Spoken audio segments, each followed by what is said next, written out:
So, but yeah, if anybody's got any Artis Gilmore basketball, anything to do with him, I'd love to talk to him about buying it. All right, very good. So we're live here with Phil Combs. I just actually started the live on our YouTube, but we're live on the radio all along. But sometimes that happens. You just hit the wrong buttons or whatever, or don't hit a button. But hey to our friends that are watching on YouTube, which Mr. Stoney Ballard, also known as Sherman. Dickie Dennis is up in West Virginia, or up in Virginia. I'm sorry, I don't mean to say West Virginia, but there's Christian Wilson and some of our other friends. And there'll be questions coming in here probably in about 20 minutes after we take our first break. But we got Phil Combs. He is a 22-year race announcer.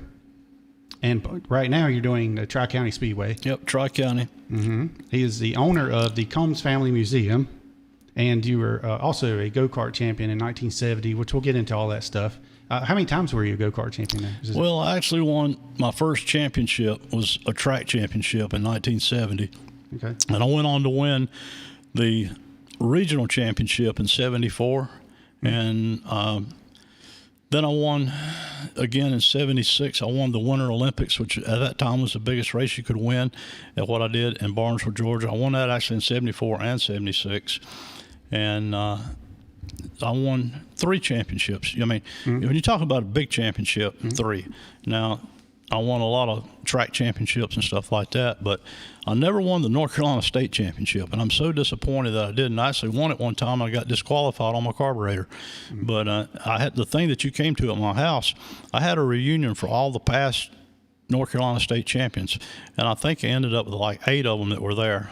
Of all, some of them have, of course, passed away and gone, but I had about 8 of the past champions there that day. So that's the first time a lot of these guys have seen each other in 30 years. So, wow. And by the way, I appreciate you coming to my house that day. That was one of the neatest days of my whole life, to be honest. I've done a lot of stuff in my life, but to be able to put that deal together and for it to come together and the weather was good. It rained a little bit that morning and scared me to death, but as it all turned out, I had 153 drivers from dirt track, asphalt, NASCAR, drag racing, go-kart racing, motocross racing.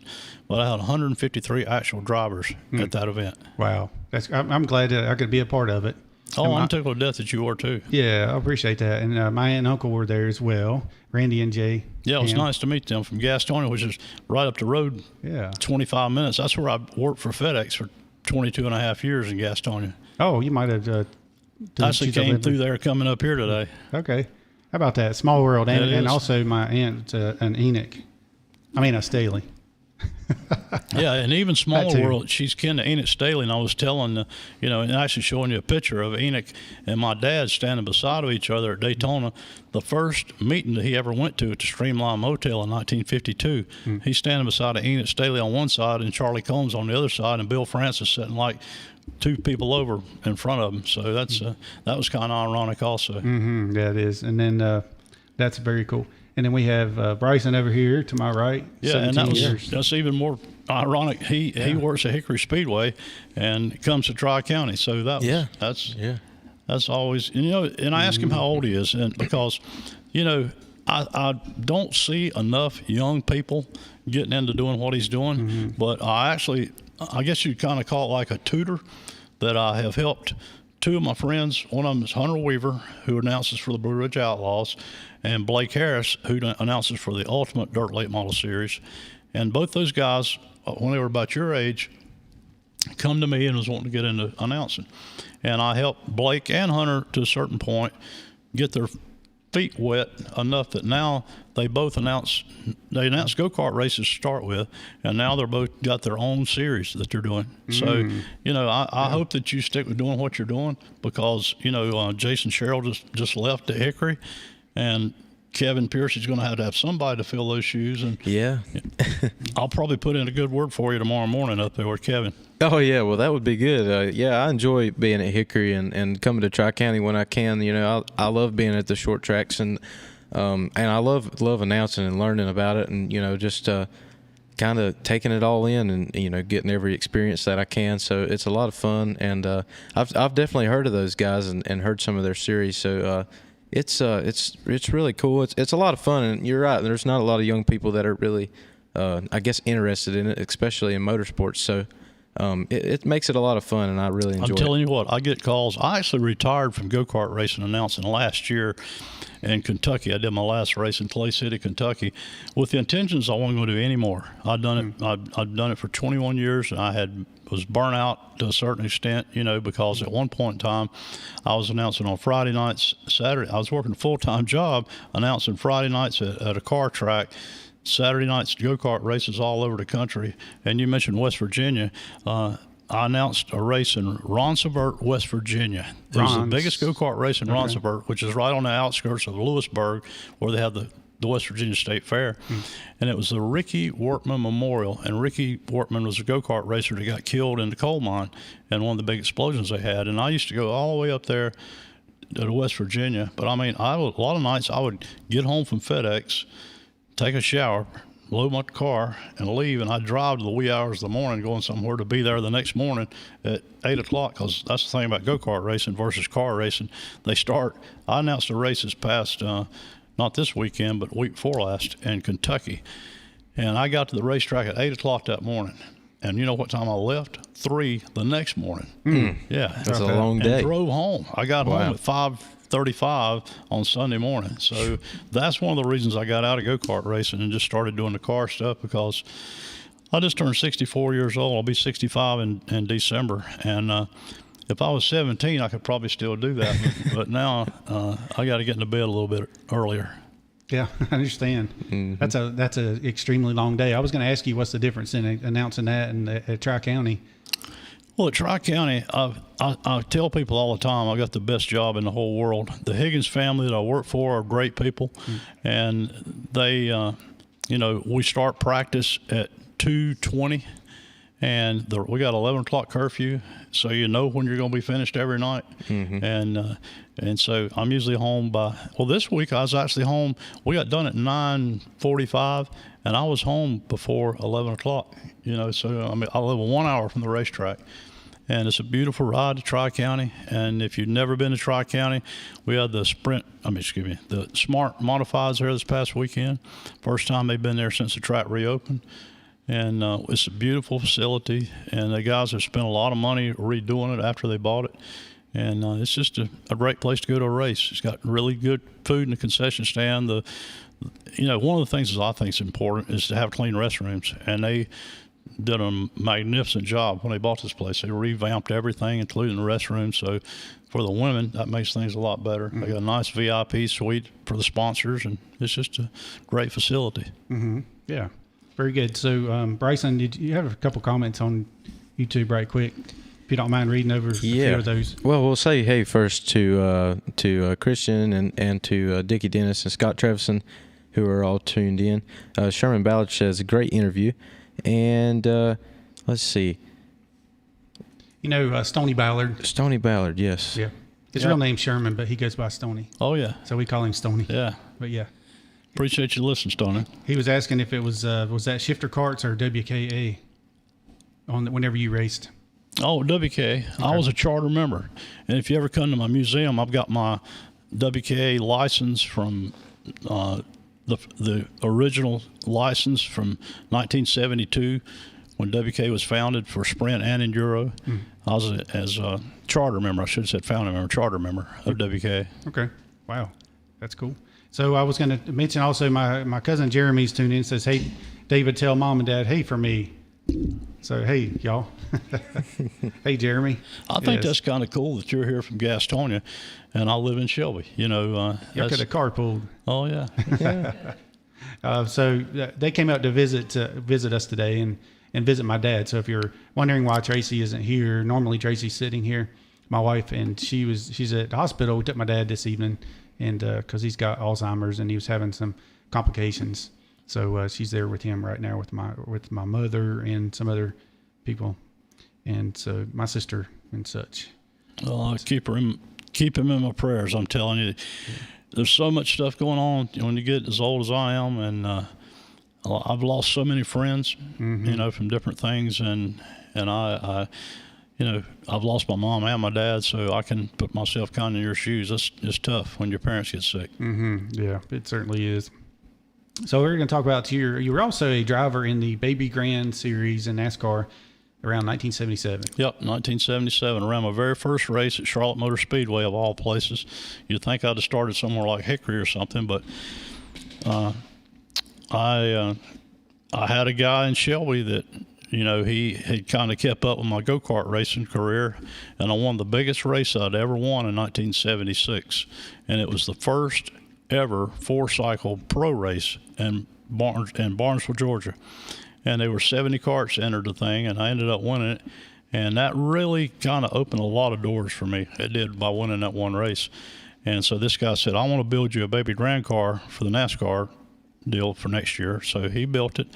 And actually, if you keep up with dirt racing, Barry Wright was the one that built this car that builds some of the best late model cars now in all the dirt racing. And Barry Wright built this Vega. And so the first race I went to, I really thought I was doing good. I qualified 25th out of like 70-something cars, and I was running 5th place.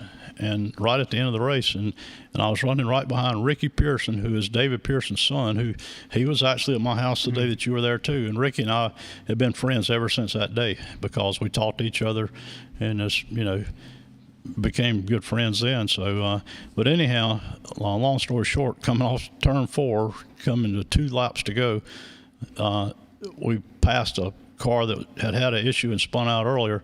Well, come to find out, he had a broke shock, and he got into me and turned me into the wall. And I was about like Kyle Larson was yesterday when Bubba got him. You know, I ended up in the wall, and Yes. and lucky enough, Ricky got by him. But yeah, I raced in '77, and then I got out of it for a while, and I was stuck to go-kart racing, and then I got back into it again in '82.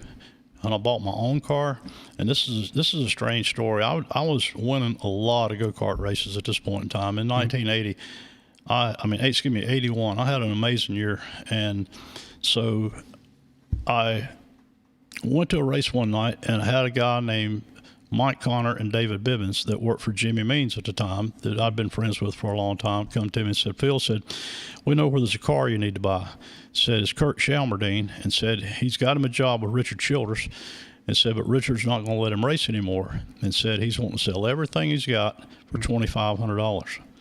And I'm saying, $2,500? That can't be real. So anyhow, I got Kurt's phone number, and I called him on Sunday and set up a meeting on Monday and drove to Winston-Salem, and I got to Richard Childress' old shop, nothing like he's got now, his old shop, which wasn't much bigger than this building. And sure enough, in the back of the room, in one corner, there sat the race car and every part that he had sitting around that race car. And he told me the same thing I just told you. He said, I'll take $2,500 for everything here. Wow. And I said, I'll take it. So sent a buddy of mine up with a rollback to get it the next day, and I raced that car at Daytona in '82. And until this day, that's the highlight of everything I've ever done in my life as far as racing's involved, was getting to race at Daytona. Because if you think about it,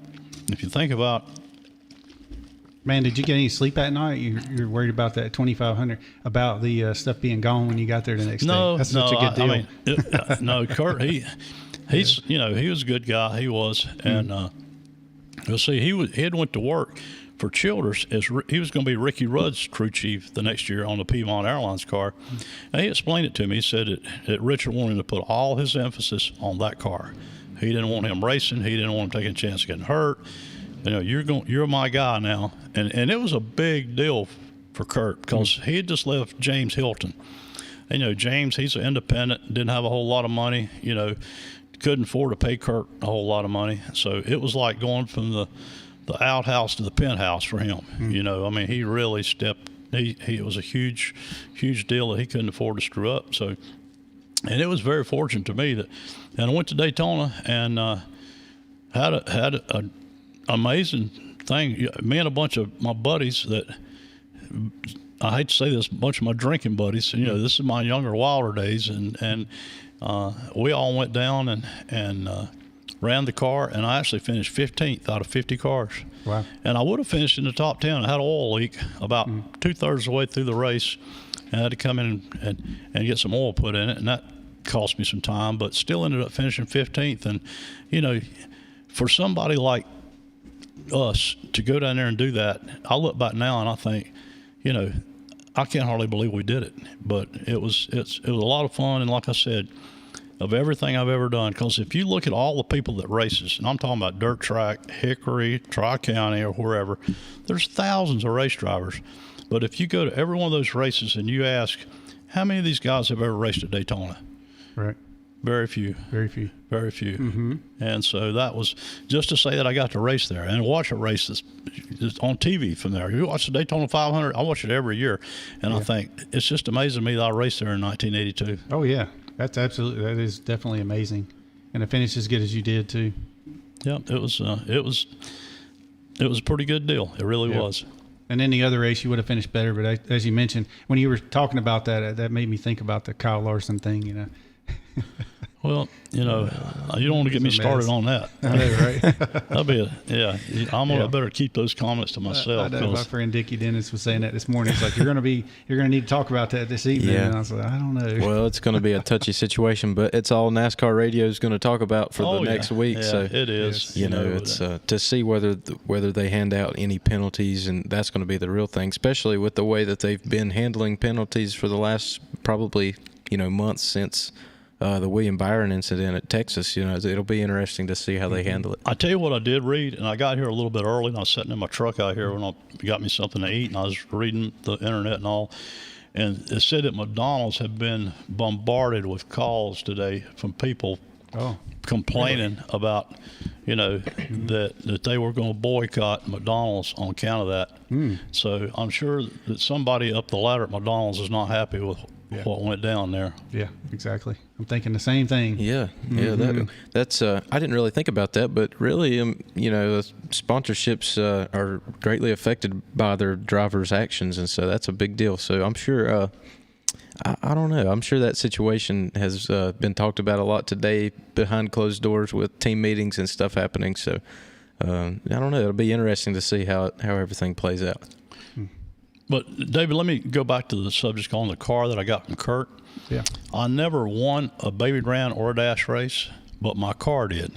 But it's interesting how this happened, too. I got a call one day from NASCAR, and they were telling me that they were wanting to have a celebrity race at our race at Wilkesboro. And they said, would you be interested in letting somebody drive your car?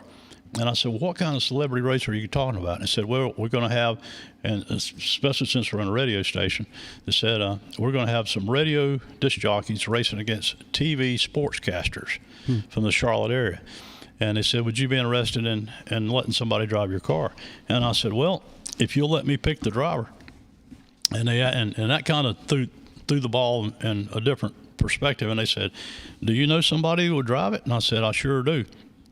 And it just so happened that through Tim Richmond, who was a friend of mine, we were mutual friends with Mark Kessler, who was a disc jockey at Big Waves Radio in Charlotte. Mm-hmm. And I said, I can get somebody to drive it. So I called Mark Kessler and told him what was going on. He, in turn, got Big Waves to sponsor my car that weekend at Wilkesboro. Mm-hmm. And we get to the racetrack, and I went to Lance Childers, who was the baby grand director at the time. And Lance was tough to get along with. I mean, he was fair, but he was tough. I mean, he was straight by the book. And so I went to him and I said, Lance, would you do me a favor? And he said, well, what is it? And I said, this guy's never even sat in a race car, much less drove one. I said, would you let me ride in the car with him and make a few laps and just show him where to run on the track, where to change gears, and a little bit about the car? He stood there a second and looked, and he looked at me and he said, yeah, I'll let you do that after practice before qualifying. And so I couldn't believe it. To be honest, I figured he'd say, no way. But anyhow, we went out, and everybody was looking at us like, what the heck are they doing? But when we come back in, this guy said, how did you talk him into letting you do that? And I said, well, I just asked him and he let me. So long story short, they run the race, and guess what? Mark won. And that was a big deal. Now he's the voice of Washington Redskins, or whatever they call him now. Not Washington. Football team. Yeah. But Commanders, anyhow, very sad. That night, this is when I was right before I got married, and I didn't get to go to the thing, but all my pit crew with Tim Richmond met Mark Kessler down in Charlotte. I think it was Beauregard's or something was the name of the place. He took the trophy in there and sat down. Tim bought everybody supper that night. Oh, yeah. It was Beauregard's on Freedom Drive. Yeah. And so hang out there. that was a cool deal, and I got a picture of that on my phone actually of him getting the checkered flag. And you know, when we was at Mount Air the other night at the thing up there that Bill Blair puts together, Mickey York was there, and I showed Mickey a picture of it. Mickey, he came down to Victory Lane to congratulate Mark on winning the race, and there was a picture of Mickey and Mark Kessler and myself and another good friend of mine that used to pull my car, and Mickey couldn't believe it, and his wife and all of them looked at that picture. So I got a picture of Mickey and myself and Ronnie Thomas and Johnny Chapman that night. That's cool. I wore my Jabe Thomas shirt. Yeah, I like that too. You know, Jabe was a clown prince of NASCAR, like. That's a cool shirt. Yeah. You know, I really do appreciate Ronnie coming to my house that day also. You know, that was to have him there just added a little the fact that he's a NASCAR Rookie of the Year and Jabe's son. Mm-hmm. We went out to dinner afterwards. Did you really? Yeah. Yeah. Up in Gastonia. Mm-hmm. Yeah. We sure did. I'm pretty sure I sent you a text, Jay. I think I did. Yeah. Yes.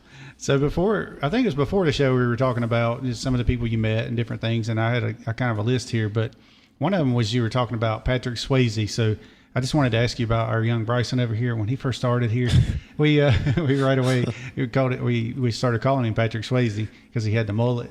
It was a little more than it is now. It's not so much. It was long, and it got out of hand, and you know, eventually I was like, okay, and you know, it got hot, and so through the wintertime it didn't really matter, but when the summertime came around, it got warm, so I've you know, cut it a little bit shorter, but it was pretty long, and they called me Patrick Swayze, which, you know, I said I can't complain about that, but I'm definitely not a Patrick Swayze, you know. Yeah, well, my Patrick Swayze story was probably another one of the highlights of my life after I look back at it. At the time, it didn't even seem important at all, or, you know, but I was racing at Chimney Rock every year in the Chimney Rock Hill Fall, not the hill climb, where you race down the mountain in the fall of the year. They had the hill climb in the spring, they had the hill fall in the fall of the year. So I had raced in this thing many, many times, and I had built up a relationship with a guy named John Mogis that owned the Lake Lure Inn. And in turn, he sponsored me, not by giving me cash money, but he gave me enough motel rooms for me and my pit crew. And so that, you know, that was saved me quite a bit of money, you know what I'm saying? Yeah. And so this one particular year that he was sponsoring me, I think it was 86 that they made the movie. He called me on like a Wednesday and said, I need you to do me a favor. He said, can you bring all your stuff on Saturday around lunch and put it on display? I said, well, sure, we can do that. So we did. And when we got there, the parking lot was completely empty of the motel, and there was nobody there. And I thought, this is strange. You know, he wanted me to bring this thing up here, and there's nobody here to look at it. So I'll go into place, and John comes out, and he says, oh, man, I appreciate you coming. He said, but I said, well, John, where is everybody? He said, let me tell you something. He said, when you get back from practice tonight, and we practiced one round at 6 o'clock, and then they had us a hot dog, hamburger supper. He said, this place is going to be full. He said, there's a whole movie crew on their way here. He said, it's like the carnival. He said, they're going to have buses and trucks and trailers and all. And he said, when they get here, said, it's going to be unbelievable how many people's going to be here. And you can come to a party tonight. So I'm having an open bar party for these folks. They've been in a dry county up in Virginia for a month filming. And when they get here, I'm going to welcome them to Lake Lure party for them. So anyhow, we get back to the place at 8:30 that night. Couldn't find a place to park. Had to park in a grocery store parking lot next to the. And anybody that's listening to me knows anything about Chimney Rock and Lake Lure. The Lake Lure Inn is the place up there, and there's a little shopping complex beside it where there's a grocery store. It used to be a grocery store. I don't think it's there anymore. But anyhow, we parked there, and so we got back inside, which is probably about a quarter-mile hike. And John sees us and stops us and says, "Oh man, go get your truck and trailer." Said, "You got to unload that stuff and put it back here on display." And then my buddy that I drove for, he actually spots Patrick Swayze standing over here about 12, 15 feet from where we're at. And he asked John, he said, "Is that Patrick Swayze standing there?" He said, "It sure is." He says, "You want to meet him?" And Boyd Maloney was the guy's name. He said, "Well, sure, I'd love to." He said, I watched that movie North and South that he played in. You know, said he was an amazing actor. And so John goes and gets him and brings him over there and introduces him to us. And John told him, said, "Yeah, I'm sponsoring these guys in the race tomorrow." He said, "Race?" He said, "Where are they having a race at?" And he said, "Up at Chimney Rock, which is just right up the street." He said, "I want to go. I want to go." He said, "Will you guys take me? I want to go." And I said, "Yeah, you're welcome to go." You got to realize, well, I didn't know who Patrick Swayze was. I guess I've been under a rock or something. But anyhow, we went and got the go-kart and put it on display. And he came over there and he loved it. He said, "This is unbelievable." He said, "I want to go to this race tomorrow." He said, "I ain't got nothing to do." And so, well, as the story goes, he ended up getting highly intoxicated that night, and I had a 6 o'clock wake up call. Was meeting in the lobby at 7, and we were going to eat breakfast and go race. I mean, get in the gate at 8. And those guys asked me, they thought it was a cool deal. And I mean, they said, "Are you going to go get him up?" And I said, "I'm telling you, Patrick Swayze or whoever is not going to get up at 7 o'clock like we got up and him being drunk at 11 o'clock last night." So, right. But I regret to this day that I didn't send my brother or one of the pit crew guys to pick him up, because it was, I mean, he was the nicest could be. He was just like me and you talking, you know. But here's the thing about it. Nobody knew at that time that movie was going to be that big. You know, Dirty Dancing is still, to this day, I mean, there's nobody that you can talk to. And I've talked to so many people in my life that's kind of found out that I got to meet him and all this, asked me questions about him. Nobody ever had no idea that movie would turn out to be what it is. And they still have the Dirty Dancing reunion at Chimney Rock and Lake Lure every single year. They're still trying to capitalize off that thing. Wow. Yeah. How about that? So since you've actually met him, how can you verify or unverify? For Bryson, he's like, just let it go. Yeah. Well, I John guess you know, I would have never thought that if you hadn't brought it up, but I do see the resemblance. I do. Since you said that, I do. That will live on then. Yeah. Well, all right. But you know, if you're going to be, look like somebody, that's not a bad person to look like, because he had his fair share of the women that day up there. I'm sure he did. Yeah. I think he danced with every woman in the house that night. Really? He did. But you know, here's the thing about it. You watch the movie, that's how they were dancing in that place that night. The same thing. It was. Okay. I mean, Jennifer Grey and the guy that played her dad sat at the table right beside of us. And really? Yeah.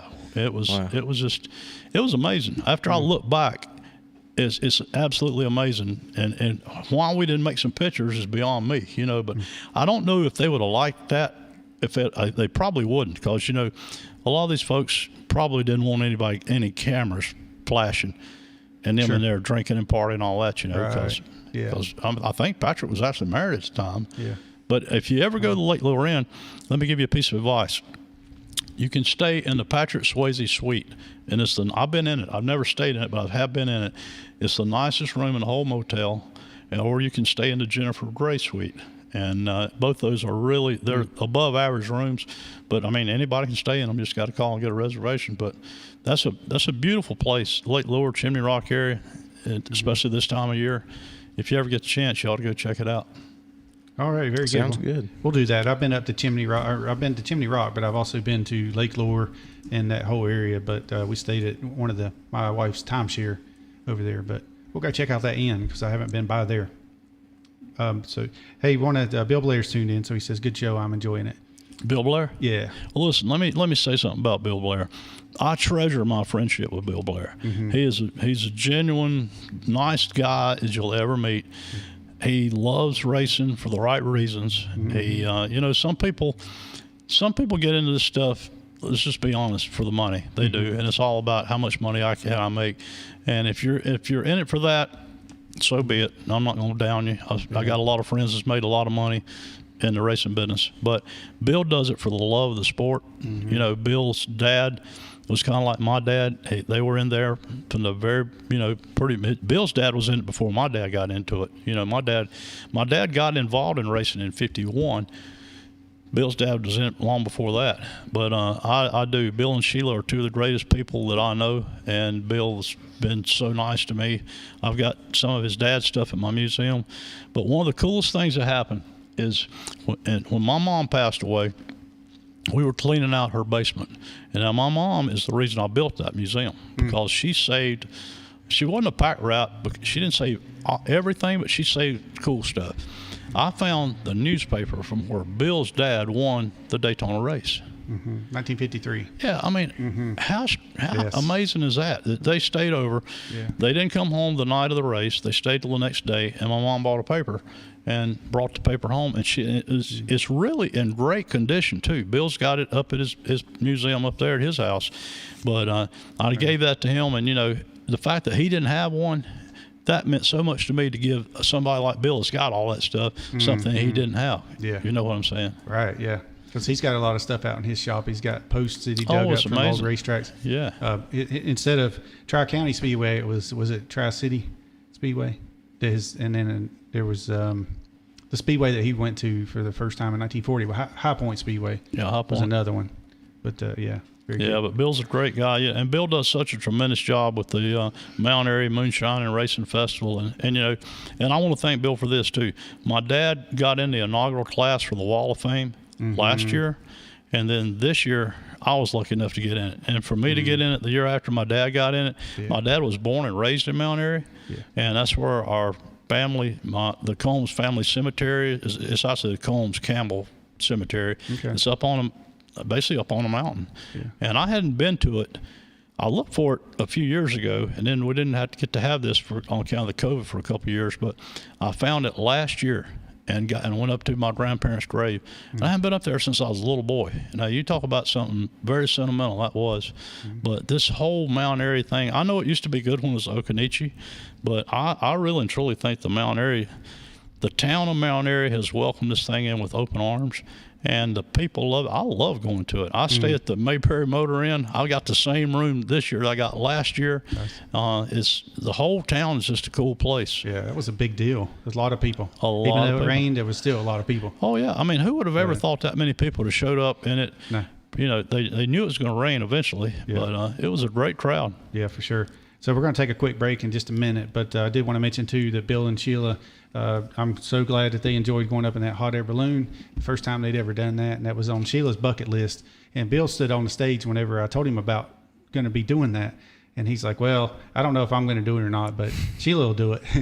But he ended up doing it. And there to the last minute before getting on there, he was standing back. He was kind of sciencing it out, like, do I want to do this? Am I going to do this? And she was like, you know what? You don't have to do this if you want. And I'm like, no. He needs to do this. He's going to regret it if he don't. So, but anyway, they enjoyed that so much, and I'm so happy that they were able to do that. Very cool. Oh yeah, something off your bucket list like that at that age, that's very cool. You get a feather in your cap for putting that together. Yeah, and if y'all don't know what we're talking about, they went up in a hot air balloon over at Carolina Balloon Fest here in Statesville, which is the third weekend of October every year. So, and it's a really big deal. It's the largest balloon fest east of the Mississippi. Albuquerque's the largest, but yeah. If you live around here, you see all the balloons flying around. We actually have some that fly over my house because I have neighbors that do that, and they're out there practicing and such, enjoying the days. So very cool. We're going to take a quick break, and we'll be right back with Phil Combs on Racing Roots with Hamm. Most folks around here know a guy by the name of Jimbo Shaver Wood Products. A few years back, he decided he wanted to start a little hardware store. He called it Little Shaver's Wood Shop. Well, Little Shaver's Wood Shop has grown. Now they supply lawn and garden, building materials, hand and power tools, paint, ladders, plumbing and heating supplies, electrical supplies, even sporting goods and outdoor living, housewares, household supplies, even automotive supplies. You won't believe it. So make sure you stop by and put Little Shaver's Wood Shop on your list when you're doing those fix-ups around the house. You need lumber, they've got it as well. Check them out today, Little Shaver's Wood Shop, 3301 Salisbury Highway. You can give them a call at 704-872-3148 and check out the new website, littleshavers.com. Are you having overwhelming cravings for 45 sauce or a Big Dipper? Need a huge salad for lunch and dinner? Don't worry, Groucho's is here to help. Order online, not in-line. Download the Groucho's Deli mobile app right now, and you're a step closer to great sandwiches and salads for lunch or for dinner. Feed the whole family tonight. Go online to Grouchos.com or get the app and let Grouchos do the rest. Support local and stay safe. Get the Grouchos app, get your 45 sauce, and just smile. Join us at Mulberry Creek Farm for our annual Autumn Artisan Market. Enjoy a unique outdoor venue where talented artisans showcase their beautiful handcrafted skills. It's at 4777 Old Catawba Road in Catawba.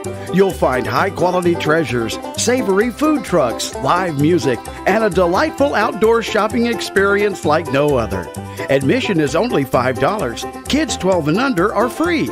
Come on out to Mulberry Creek Farm on October 22nd and 23rd from 10 a.m. till 5 p.m. and enjoy the crisp autumn air and find your next high-quality handmade craft. Hey folks, Billy Buck here, and I wanted to introduce you to our friends over at Hall's Welding and Mechanical. Now, if you've got a business that's in need of mobile welding services or fabrication, mechanical contracting, industrial safety systems, new equipment installs, and so much more, I want you to give Caleb a call over at Hall's Welding and Mechanical. It's locally owned and operated. It can take care of all your needs. They got a huge attention to detail and safety, let me tell you. Let the expert at Hall's come to you. Give them a call, 704-402-8788. That's 704-402-8788. Tell them Billy Buck sent you by. Real Country 550 and 92.9 WAME. And we're back to Racing Roots with Hamm, and we've got Mr. Phil Combs in with us this evening. We've mentioned all of his some of his specs earlier in the show, but we also want to talk about his dad and his mother, and that's kind of probably going to answer Stony Ballard's question. But his dad was named Roby Combs, and he was a flagman at North Wilkesboro in the 60s, and he was also the chief steward for the NASCAR Western North Carolina. Okay, Western North Carolina. Yep. And your mom, Irma, was the track steward, which she took care of the driver sign-ins and the winnings. She sold the drivers their NASCAR license, and she actually did the race report that was mailed into NASCAR every week. And actually, she even paid them at the end of the night. That was part of her job. And she was popular. Yeah, she was. And she knew all the drivers, on a first-name basis, and they knew her. And it was I want to tell you, it was just a cool time to be a kid, because I had a guy just call me a minute ago that runs the racetrack at Carteret County right before I came in here, and he was at my house that day also, and he came to Tri-County this past Saturday night to the modified race, and he was telling me he just got off the phone with Harry Gant, and what he was doing is inviting me to come to Carteret County. They're having a history day next May the 13th, I believe it is, and he said, when I was talking to Harry a little bit ago, said, I told Harry that I talked to you at Tri-County. He said, Lord, I've known Phil forever. And I was so lucky as a kid to get to meet these guys. And I grew up in the same time that Robert Presley and I are good friends, and have been since we was kids, because I used to see Robert every Friday at Asheville and every Saturday at Hickory, when we was growing up. And that's like Dale Jarrett. Dale Jarrett and I are good friends, because same deal. We're about the same age. And back when my dad worked for his dad as a chief steward at Hickory, Dale and I used to sit together at the races at Hickory. Yeah. We was, So I got a picture of Robert Presley and you interviewing, and a picture of Ned Jarrett. Yeah. And you on the screen now. Yeah, Robert and I, that picture that you see of Robert and I was last year at the New Asheville Speedway reunion. And a matter of fact, Kerry Bodenheimer called me right before we went on the air, and if you've never attended that thing, this is something you need to come to, David. Mm-hmm. It's one of the coolest reunions, and they have it.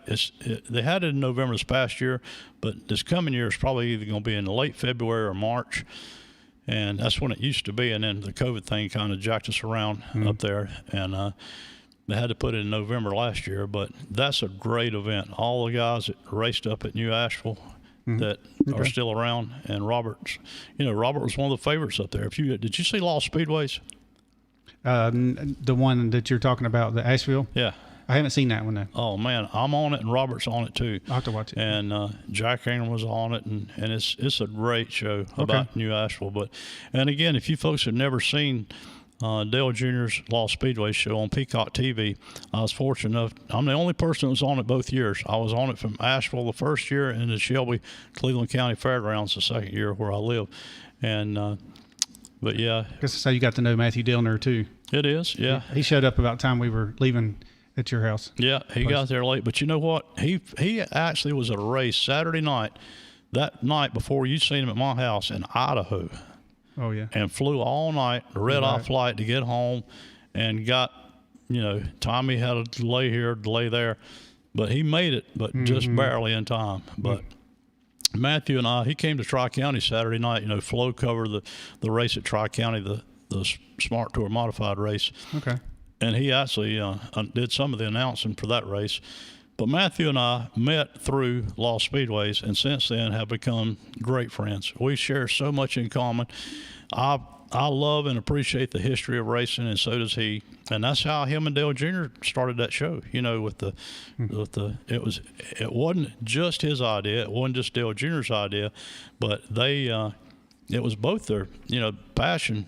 These closed up racetracks, and so that's how that all come about. And I sure do hope that some other network picks that up again and they're able to do that later on in life. I am, Oh yeah, sure. He's no longer working for Dale Jr., but they're still friends and all that. So, who knows, maybe sometime down the road they can do it again, because it was a great show. I mean, I loved every different racetrack, whether it was the liquor still underneath the grandstand at Middle Georgia or, Jungle Park to me was one of the most interesting ones because of all the crazy stuff that happened there. But every track in their own way had a whole lot of interesting stuff. Mm-hmm. Yeah, for sure, definitely. But you folks that's never watched Lost Speedways, put that on your to-do list, and you can look at it on your phone.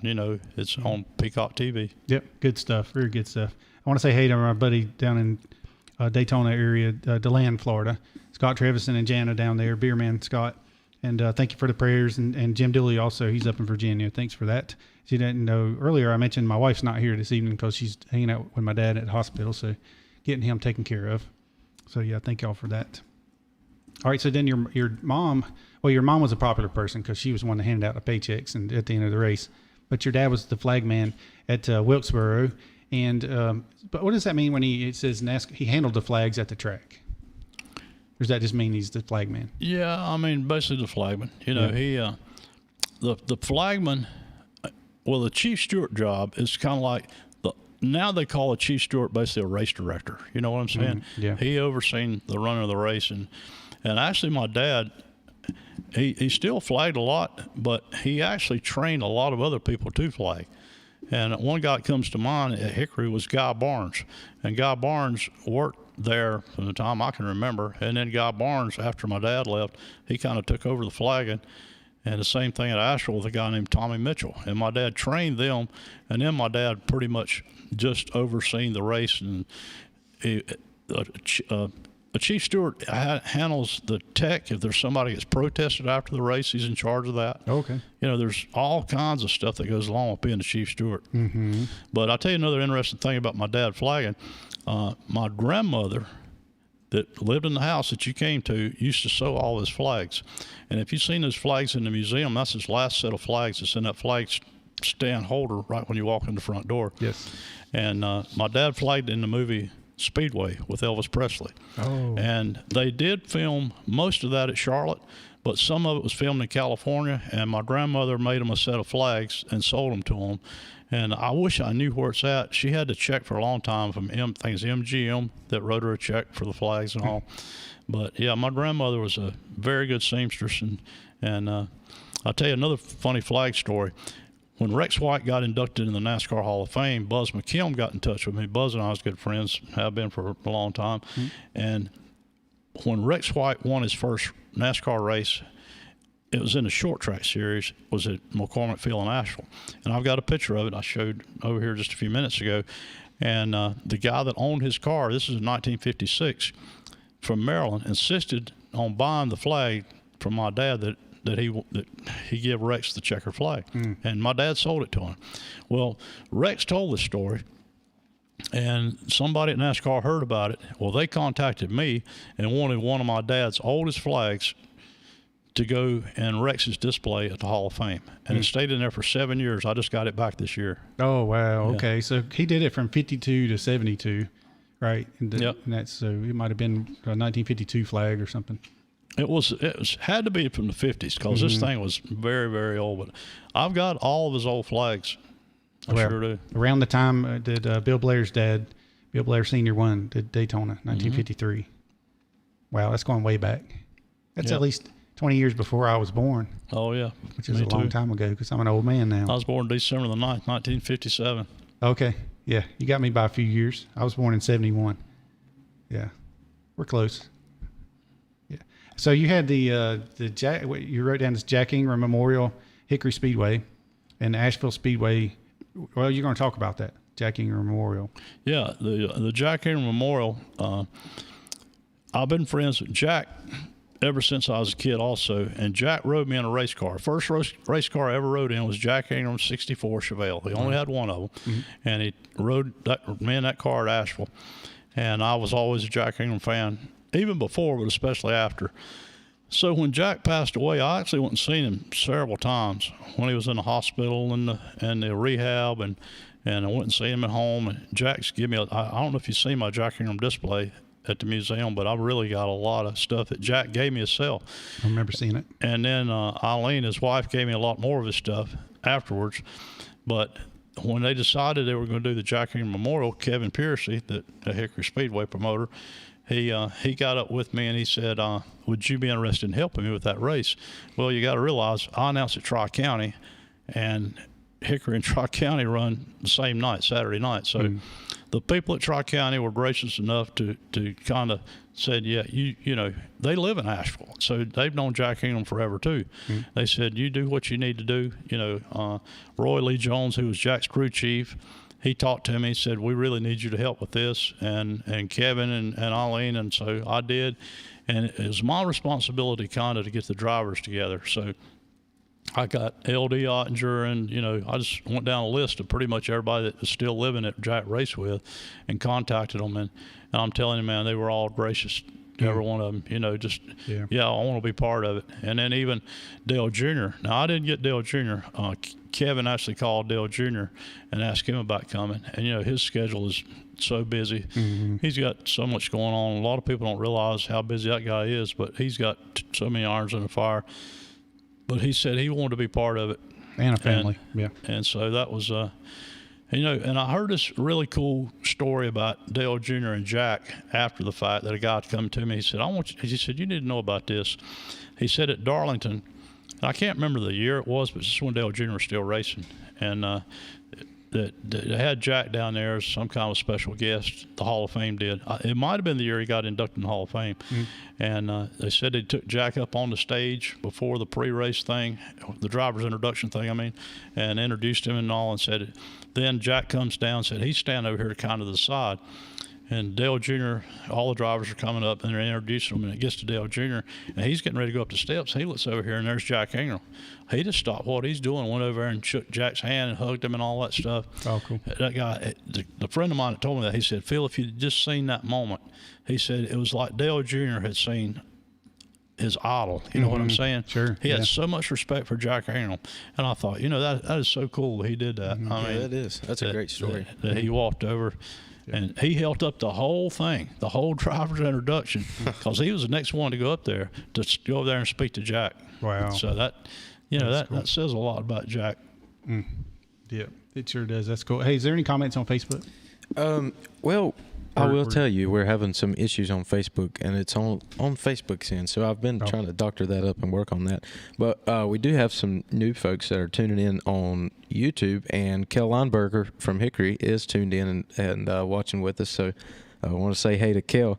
And Dargan Watts asked a question for Phil. He asked if anyone happened to save one or more of the flags that your dad used on the beach road course at Daytona, Florida. You know, like I said, I've got all of his own old flags, so I would say that I do have them. Dargan, you know, some of them are in pretty rough shape if you don't know the truth. But I've got all the ones that he ever used that we know of. So I would say probably yes, I do. Wow, that's going way back. Yeah. That's and, awesome. And I appreciate Cale and Dargan both watching tonight. You know, I mentioned this earlier about to you about Cale coming to the race at Tri-County Saturday night.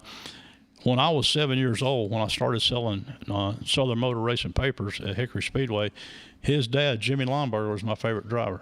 And, I mean, I just thought he was the best driver in the whole world. He had this red car, beautiful car, number 54, and I was so lucky to get to know all these guys like his dad. And then later on one night, last year, it was Memorial Day weekends when it was, they called me on Saturday night. Kevin Piercy called me and said, could you announce for me tomorrow? Said that both of my announcers have got to be, they got rained out after qualifying. He wanted me to come and announce at Hickory. So I went, and guess who helped me? Cale, for the first time. That's the first time I'd ever met him. And, Oh, yeah. So, and now we've become good friends since then. But I thought, now how strange is that? His dad used to be my favorite driver, and here I am meeting him at Hickory Speedway. Nice. Yeah, Cale's Small great. world. Yeah, Christian just says Junior for president. We're going back to Junior there. And Stoney was saying, hey, Phil, who was the most famous person that you ever interviewed? My students want to know you are fantastic. Oh, Lord. Oh, man. That's hard to say. Gosh, back in the day when Alex Beam used to have the things at Memory Lane Museum, the first one we ever did was a benefit for Bill Cannell, who was the voice of Charlotte Motor Speedway. Oh, yeah. And Bill got in bad shape, and we did a benefit for him. And back in those days, gosh, there was so many drivers that came. I'd hate to say. Of course, like you said, the picture of Ned Jarrett. I've known Ned since I was a kid. And I don't know if I should say this on the air or not. Patty used to be my little sweetheart. His daughter, now married to Jimmy Maycar. Oh, okay. Yeah. And I've known Dale, like I said, Dale and Patty and Martha and Ned and Glenn forever. But that's hard to say. Mm-hmm. I've interviewed a lot of these guys that I'd like to write down a list. I need to do that. How many Hall of Fame people I've interviewed? Well, and you knew some of these other people. I mean, Tim Richmond and Wendell Scott and Tiny Lund and Harrigan, of course, and Curtis Turner. Yeah, I'll tell you a funny Tiny Lund story. When I was selling papers at Hickory, and we was at the Grand National race, I collected decals, and I still do, and I got thousands of them. And I used to ask all these drivers if they had any decals, and a lot of times they would, and they'd give me some of them. Well, I asked Tiny Lund this race at Hickory if he had any decals, and he said, I don't have any decals, but I got a picture I'll give you. So I followed him to his truck. He pulls the back seat up, the back of the seat, and he gets out this little manila envelope, and he pulls out a picture. And it's from the movie Hard Charger, and they had just made that movie about him. Mm-hmm. And he signed the picture and gave it to me. So here comes Richard Petty. I got him to sign it. I got Curtis Turner to sign it. I mean, I got nearly 20-something autographs on this one picture. Yeah. And it's an amazing picture. It's on display in my museum also. But cool. But it's I don't know, as far as the answer to the question about interviewing. I've interviewed a lot of famous people. I have, but I have met. I mean, I look back to the times when I was a kid. It's just amazing who I got to meet. Yeah. Through my dad. I mean, my dad and my mom. But you'll have to tell that story about you being 7 years old. But I want to mention right quick that Stoney's. I call them Stoney's kids. He teaches. Stoney Ballard. His dad was Walter Ballard, the 1971 Rookie of the Year. I've got a picture of Stoney. Oh. I got this great big poster in the bathroom of my museum, and it's a picture of Walter flipping. I seen Walter up at Mount Airy the other day, but if I'd have known he was going to be there, I'd have took this poster off my wall. Yeah. And it's a native tan poster is what it is. It's sponsored Frank Warren, mm-hmm. but it's got all kind of highlights and different stuff at Daytona. But it's got a picture of Walter when he flipped the blue and gold car down the front straightaway in the grass. Okay. But yeah, that's amazing you mentioned that. Well, I think he's going to bring his dad in November the 21st, I believe it is. And Walter at Wilkesboro at Mount Airy the other day, he's doing amazing. I mean, yes. He looked good and looked like he had a good time, and that's just so cool he was up there. Yeah, for sure. I enjoyed talking to them. I enjoyed talking to Clint, and then Stoney, getting to talk to him for quite a bit on Friday and Saturday actually. But he's got his students down there. He's an automotive instructor in Florida, so his students, I call them Stoney's kids. And so he gives them this for extra credit. So your answer there was probably going to be for their extra credit. So that'll work. There you go. Yeah, very good. Appreciate him doing that too, and that's good. He's teaching them kids the right way to be and to to the right things. Well, there teaching again, them it's the right like way. I said earlier tonight, if we don't do something to get more young people involved in this sport, we're in real trouble. We are. I've been so heavily involved with go-kart racing. I actually started a class 20 years ago called NASCAR Kids. It was for go-kart kids that were not old enough to race in what was the youngest class at the time was called Purple Plate. It was Junior 1 Purple Plate. And we had these kids that were getting into it, but it was like throwing you in the deep end of the swimming pool. Right. You're just trying to learn, but you're racing against kids that's already been racing. So I seen this need that these kids need to be in something before they got there. So I dreamed up this idea for this class, and I called it NASCAR Kids. And you had to be painted like a Winston Cup car, a Busch Grand National car, a Goodies Dash car, or a Craftsman truck. Well, who won the track championship at Hickory Speedway this year? Landon Huffman. Guess what? He came to my driving school when he was about 6 years old in a go-kart painted like Robert's White House Toyota, number 37. And Bradley Weaver, who was Scott Weaver's son, Annabeth Barnes, that runs at Hickory. All these kids came through that class that I had in go-kart racing. How about that? Now tell him to come on the show because we were trying to get him on here. Yeah. Talking about Landon Huffman, yeah. Oh, yeah. I'll call him for you tomorrow. Yeah. Well, we were talking back and forth. I know he got pretty busy, I'm sure, after winning the championship. But he put together a great season this year. And those guys, I'm lucky enough to be down there every week. But you can really see how hard it is, how hard those guys work. And it's everybody at the track. They're there before I am, and they're working hard all weekend. So. But now you talk about something that I am proud of, and it's not just asphalt. I mean, you look at the dirt track racers. Chris Ferguson that runs dirt track. I announced his very first ever go-kart race. That's how long that me and Chris and I used to own his go-kart.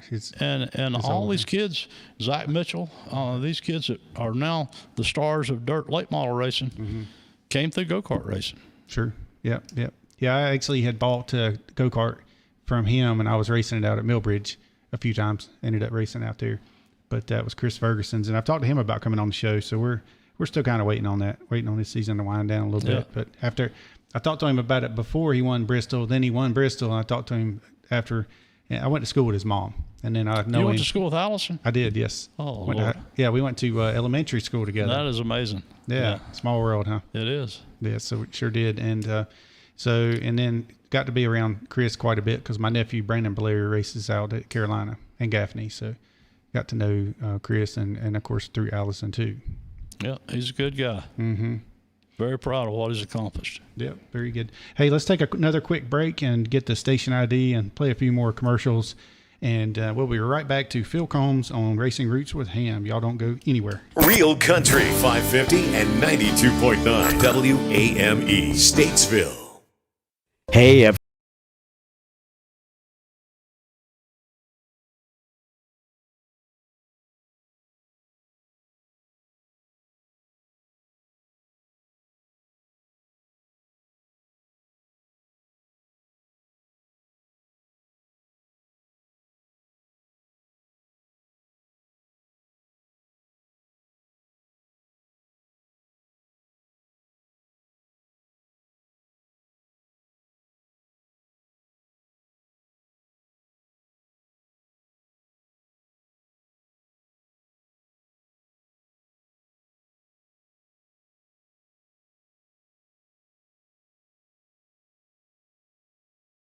Hi, this is Brittany Marlowe And I'm Liz Petrie. with Downtown Statesville Development Corporation.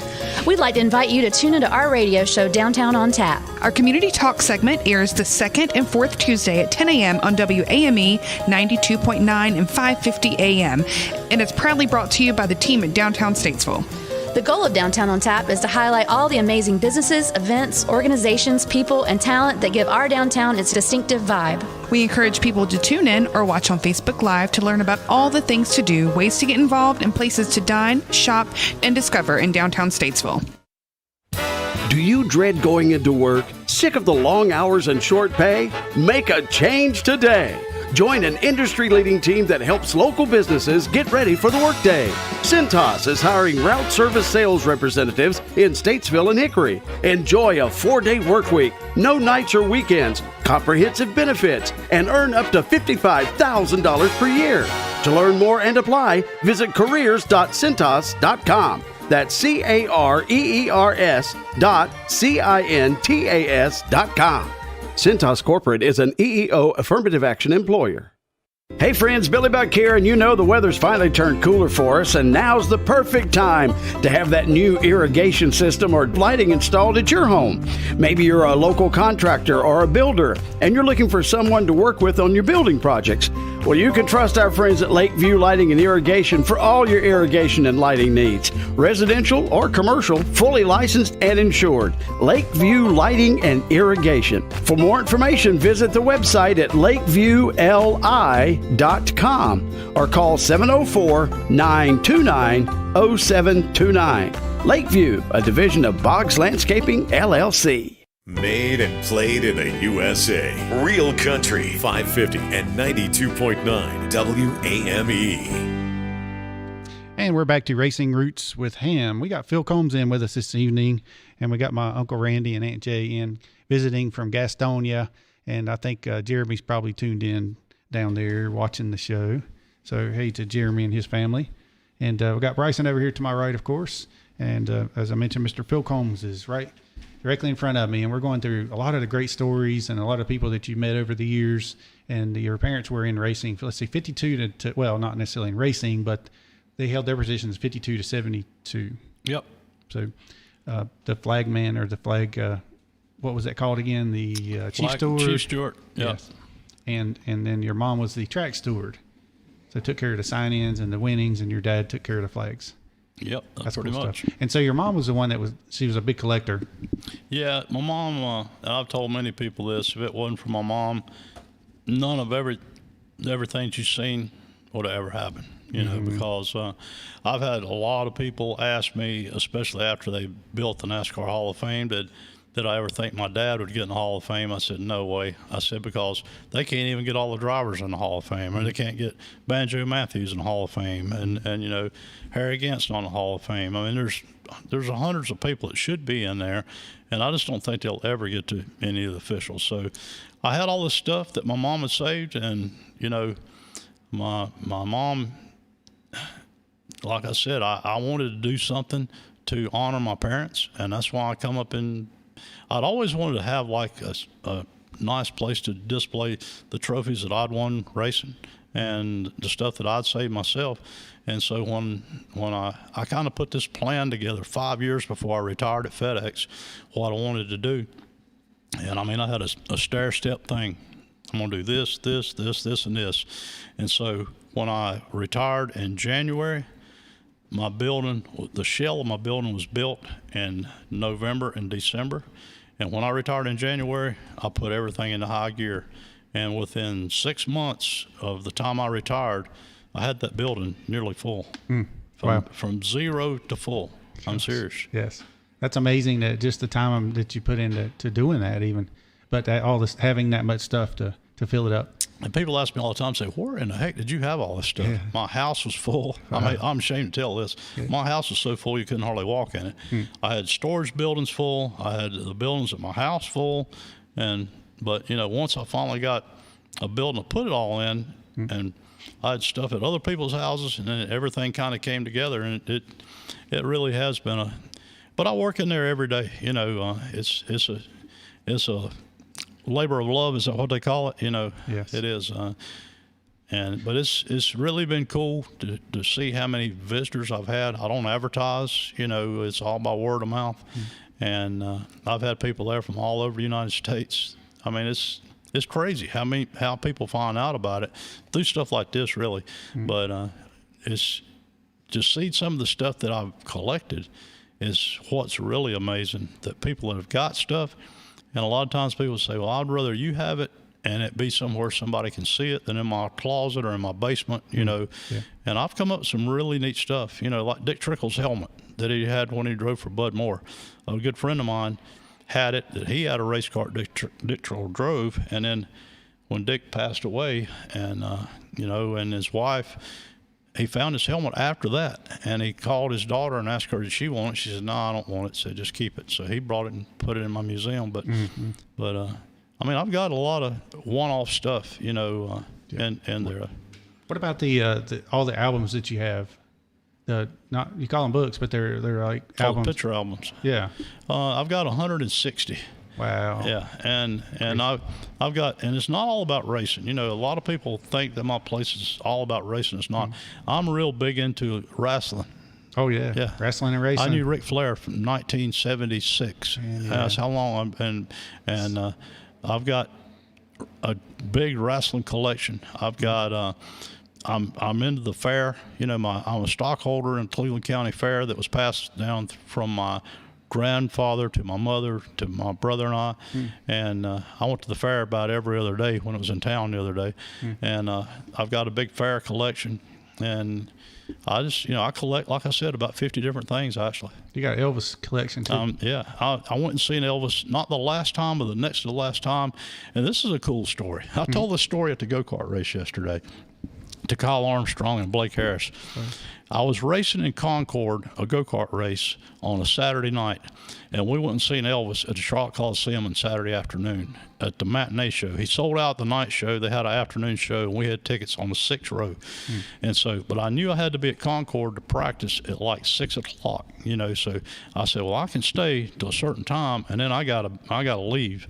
I may not be able to stay for the whole concert. So I went to the concert, and, I'm sitting there looking at my watch, what time I got to leave.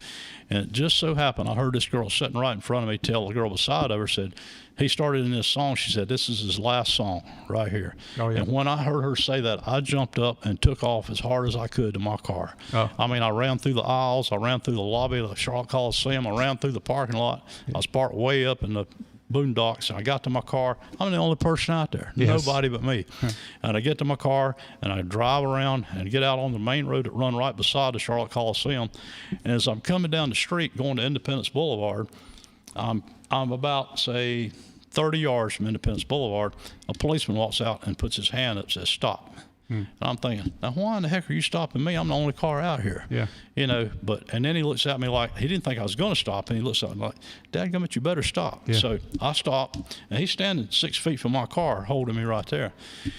And lo and behold, guess who pulls out in a limousine right in front of me? Oh no, really? Elvis. Has left the building. How about Elvis that? had left the building. And I got and listen, as soon as he drove by me, the policeman said, come on.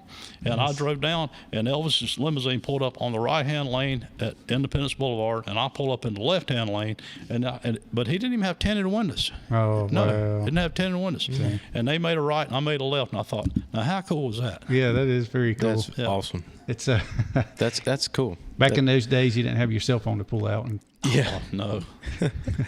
Yeah, that's cool. So you're talking about the Charlotte Coliseum off of Independence. That's what's Now it's called Bojangles Bojangles Arena, Right. I think. Okay. But yeah. Yeah. I've seen so many people there. It's, my lifetime. First concert I ever went to was Greg Allman and Charlie Daniels Band. Oh, that was a good one. But I've seen a lot of great concerts and wrestling matches and you name it. It's a historic building. Oh, There's a it lot of is, things. You yeah. know, the Checkers play hockey there now, but they're still going with the concerts. I think Travis Tritt is going to be there this weekend. But No kidding. yeah, know it's a great place. Great place to watch a hockey game. But historic place. That's awesome. but the same one that used to Great be story. the Ovens Auditorium's right behind it. Yeah, Right beside next it, door. kinda, yeah. Yeah. Right beside it. Okay. They actually have them connected now. They've built like I don't know what you would call it, but kind of a common place in the middle, so you can kind of go from one to the other. David, okay. back in Yeah. 1991 and 92, that's funny, we're in a radio station.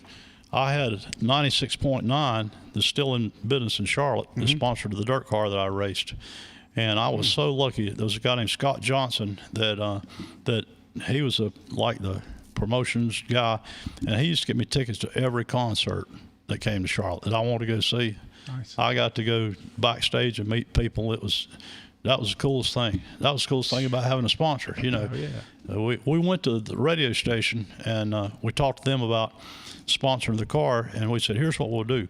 If you'll sponsor our car, we'll if you'll find us a sponsor, let me back up. We want them wanting to give us any money. We said, if you'll find us a sponsor, because they had like 20 girls that worked for them selling ads in Charlotte, and said, if you'll find us a sponsor, we'll paint the car in your colors and make it 96.9.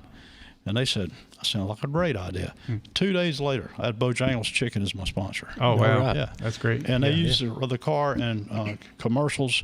They used it for all kind of stuff, parades, live remotes. But that was a great time of my life right there. We won a lot of races in 1991 at Thunder Valley Speedway, at Metrolina Speedway, at Harris Speedway, and like I say, I got to see a lot of concerts when I wasn't racing. But you mentioned Ovens Auditorium. That's what made me think of this. I went to see B.J. Thomas there, and gosh, I need to write down all these people that I got to go see. And like I said, got to go backstage and meet a lot of them. Yeah, I need to write down the same. I worked at Carowinds, so it was kind of the same deal. We had a lot of concerts down there, a lot of country concerts, sure. and then a lot of stuff at the Ovens Auditorium. And my sister was into dance and all that kind of stuff, and it was always, but that was extremely boring. I should have sent my Aunt Jay to go in my place, or at least I would have let her babysit me back then to keep me away from those. Yeah. Now, Dargan Watts has an interesting question that he's presented on YouTube. He says, Saturday, February 11th, 2023, he is needing a flagman for the 12th annual Historic North Turn Legends Beach Road Course Parade.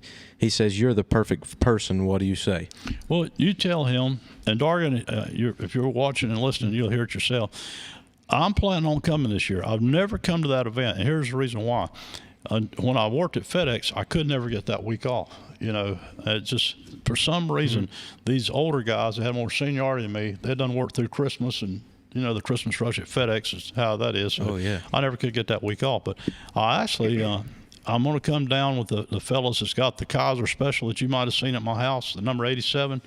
The Kaiser brothers and the Nevins brothers that built that tribute car to Buck Baker's, that they want me to come down with them, and I may just be there this year. I'd be honored to get to do that too. That would be very cool. It sure. I bring that old set of flags. Like I said, you know, Matthew Dillner is the one that found that footage of my dad flagging. Really? I don't know. Yeah, and I've got that jacket in my museum that he had on that my grandmother made. I sure do. The checkered jacket. Yeah. That's awesome. Yeah. So the deal down at the Racing's North Turn Beach Parade, that's a really big deal. Have you been to that before? No, that's what I was saying. I never have got to go to it. Oh yeah, that is. I would love to go, but I never have been to it. Okay. Yeah, we went last year, and I got to ride around in a 1941 Ford, thanks to Steve Levitt. Hooked us up with his dad, Gardner Levitt's old car. Steve is a great guy. Yes, for sure, man. And it was great of him to let us ride, me and my wife Traci, to ride around to ride the parade. Yeah, Steve, he came to my house and brought the car and spent the night, you know, in his motorhome out there. So, and he's a genius. I mean, I'm sure you know. I'm not telling you nothing, but he's a genius on what he does, and he's a very smart man. Yeah, he was talking about getting Ricky Weeks in that car too. So that's going to be a little bit of a tight fit, but I think they can make it happen. You know, I'm lucky enough to be on the voting panel for the Dirt Track Late Model Hall of Fame. And I voted for Ricky. I'm not ashamed to tell this, and I hope that Ricky eventually gets in. But I'm very proud of this. There's 8 people that went in, and of the 8 that went in, I got 4 of the ones that I voted for. All right, there you go. Nice. 50-50. Good deal. Yeah. So what else is? We were talking about something, but you have a Harry Gant room as well in your house. Yeah, the Harry Gant room actually used to be in the room that's now the Hickory Speedway room, and I had all the Hickory Speedway stuff that I got from Max Presswood's, one of his crewmen, and I got Tommy Houston stuff and all this stuff. So I said, I need a place to put all this stuff together. So I converted my Harry Gant room. I took that stuff, and I actually have took one part of my house and basically made it into a museum. Up until about a year ago, I had an Airbnb in my house. And that side of the house that I had the Airbnb, I did away with that. And I actually kind of made it into like a museum too, because I got used to living in one side of the house, and I hardly ever went over there anymore. So I took and put the Harry Gant stuff and my music. I'm making what used to be the living room, half of it's Harry Gant and half of it is music stuff. And I've got a big, you talk about collecting stuff. Sure. Don Gibson is from Shelby. Oh, yeah. Earl Scruggs is from Shelby. and I've got collections of both their stuff. I'm friends with Billy Crash-Craddock. I got a Billy Crash-Craddock collection. I got a T.G. Shepard collection. I'm friends with T.G. I met him in 1984 at Atlanta and been friends with him ever since. I got a great collection of T.G. Shepard stuff. And I got I made me a Harry Gant music room in what used to be my living room. Oh, wow. Yes. I know. I like that. That was one of my favorite rooms to go through there. And so you mentioned Billy Crash-Craddock. Now, I thought I saw a display there with him, and I saw one that had Charlie Pride. Yeah. His autograph on one of the albums. Yeah. Too. I got a lot of autographed albums. I do. Mm-hmm. And you also, did you have any Tim Richmond story? Yeah, the first time I ever met Tim Richmond was at Wilkesboro, and he was driving for DK Oric at the time, and I mean he'd just been here a little while, and so this is back in the early '80s when everybody wore cowboy boots, and I had on a pair of snakeskin cowboy boots, and Tim walks up about as far away as you are, and he's standing beside of me, and I look around, he's got on Oscar skin cowboy boots. His cost about 3 times what mine cost. And I looked and I said, them some bad cowboy boots right there. He said, yeah. He said, I like yours too. And so we just kind of hit off a conversation. And then the next thing you know, we just got to be friends. And so I'd see him everywhere, and we got to knowing each other. But Tim, he was an amazing talent. He was. It's just such a shame what happened to him. Mm-hmm. You know, Tim lived the wild life, and everybody knew it. And I'll tell you a funny story happened at Nashville, Tennessee. I had rode with Pat Rogers, who was a sponsor of Mark Martin's car. He actually furnished Mark's mom and dad a car. And Pat and I and another guy went to Nashville to the Cracker Barrel 420 in 1982. And I had raced at Daytona, and Tim raced right before I raced in the consolation race. He didn't make the field, and he was in that number 29 Thunderbird. Beautiful car, best looking car to track, but it just wouldn't run. And so after that, was over there talking, and Tim, this was at Nashville. Now I'm getting back to the Nashville thing, and Tim said, we're standing there talking, here comes, I think it was Ricky Rudd walking down through there, and he said, hey, Ricky, said, have you got an extra seat in your plane that I could ride home with you tonight? And he said, yeah. He said, if you want to. And so Tim said, man, that is great. He said, let's ride, and they done finished qualifying. So he said, let's ride down here and get a barbecue, and said, I'm going to run by Holiday Inn and pick up my stuff. And so we rode down to the local barbecue place and grabbed something to eat and eat it going down the road, and went in there. And I probably shouldn't tell this on there, but Tim had him something going with the girl at the front desk, because he was having to pay for his own rooms in. And he just went to work for J.D. Stacy driving his car. Yeah. And so Tim told the little girl at the front desk, said, I got some bad news. He said, I'm going home after the race tonight. And she starts boo-hooing, and so, and he said, I'm going up to the room to get my stuff. I stayed down there and talked to her, and she said, I can't believe he's leaving tonight. So anyhow, he come back down there, and he gave her a hug and a kiss and patted her on the back, and broke another heart. Broke another heart. And so we went back to the racetrack. But when we got back, Booby Harrington, who was his crew chief, came over and said, guess what? You're going to be in a movie. And Tim said, a movie? He said, what kind of movie? He said, they're going to make a movie, and they're going to use our car at Charlotte and Daytona. He said, but it's going to be painted candy apple red. Guess what? It was Stroker Ace. They signed the deal at National Speedway that day. Yeah. Yeah. Yeah, great. That's Will Cronkite was involved in that. Oh, yeah. Yeah, very good. So we were talking, you mentioned the Houstons earlier, and Tommy Houston, and that was good to see him out at your place too. Let me just tell you a Tommy Houston story. When I was a kid, I was probably 7 or 8 years old. I was really young. Tommy had just started racing, and they had the guy that run Hickory at the time, his name was Grafton Burgess. And Grafton Burgess had a contest that started at the first race of the year, and on July the 4th, they gave away, I think it was a $500 bill. The $500 or $1,000, I'm not sure on that. But it was a lot of money for that era. And so they every week, just say, for instance, you'd sign your name on the back of the ticket and you'd put it in this barrel. And every week they'd have that barrel up there turning it. So the night of the drawing on the July 4th race, my dad had it lined up, and I got to pull out the winning ticket, and it was Tommy Houston's name that I pulled out. Yeah. And Martha and I, his wife, have talked about this numerous times, that she said they didn't spend one penny of that money on a race car. Said they bought a new refrigerator. Said they hadn't been married long. They bought a refrigerator, stove, everything they needed for their house back then. But Tommy and I, there you go, another instance. You know, Tommy and I has been friends since I was a kid. Yeah, that's great. Tommy's a good one. He, I actually had him on the show before, and I had Marty, and I've had who else? I had his grandson on the show too. Clark. Yep. You know, I think that's so cool that the Houston name, and I think that's one of the things that's missing, like the Setzers and the Houstons, you know, and I've talked about this numerous times about that's what Hickory needs. You need those names that people were familiar with years ago up there racing, and I think Clark is a perfect example. You know, Clark.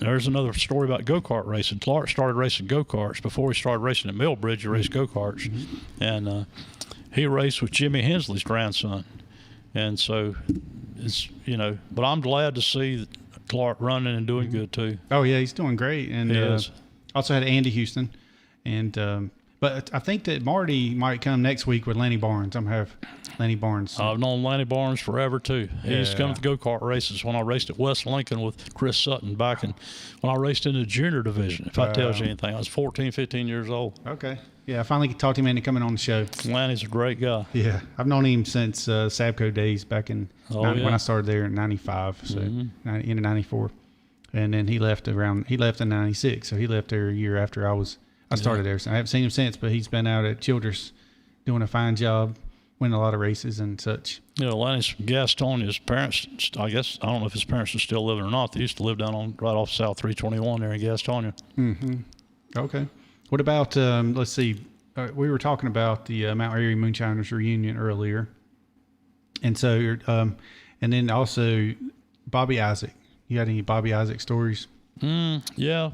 You know, my mom and dad was good friends with Bobby, of course. And I can remember going to Bobby's house when I can't remember what year it was, early 70s, whenever he won that first race at Texas, at College Station, Texas.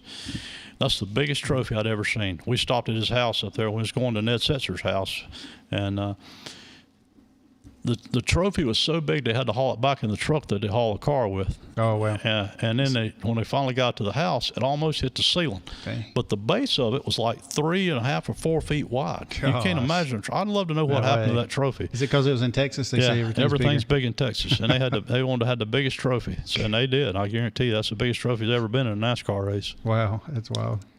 But you know, the bad thing about the night that Bobby died at after having a heat stroke at Hickory, he was driving a guy from Shelby's car, Junior Setzer.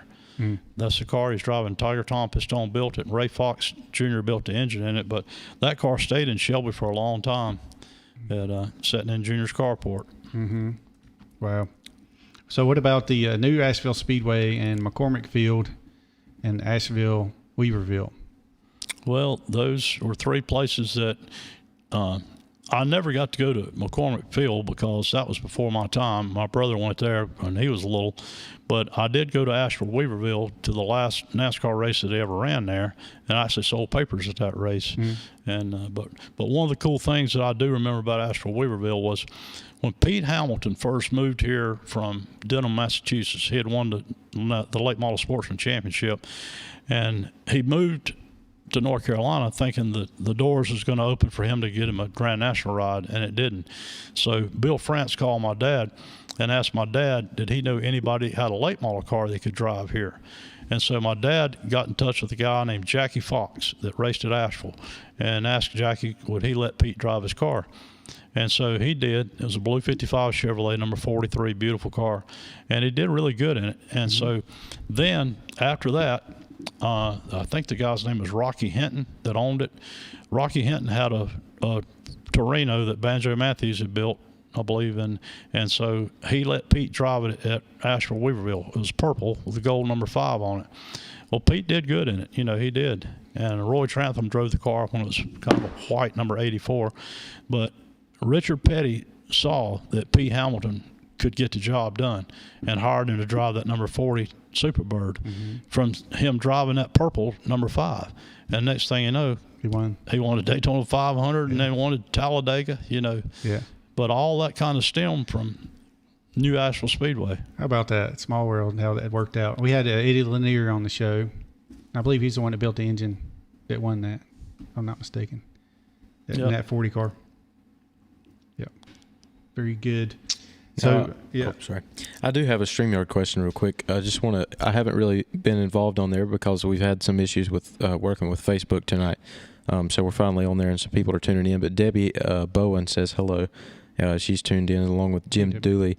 She also asks if you have a track that you haven't been to that's still on your bucket list, as far as, it doesn't really have to be in operation today, but is there a place, I guess, that you haven't been to that you'd like to go? Not really. If I thought about it, they might be, but I've been to most of the places that I want to go. I had never been to Eldora until a couple of years ago. I went to the last truck race there. Oh, wow. Yeah, and actually I helped Mike Beam with the Hickory Speedway reunion. And I stopped by GMS coming up here today and dropped a Jack Ingram shirt and poster off to Mike Beam. And Mike's the president of GMS Petty, And so Mike and I have been friends since 1977 when he worked for Butch Lindley.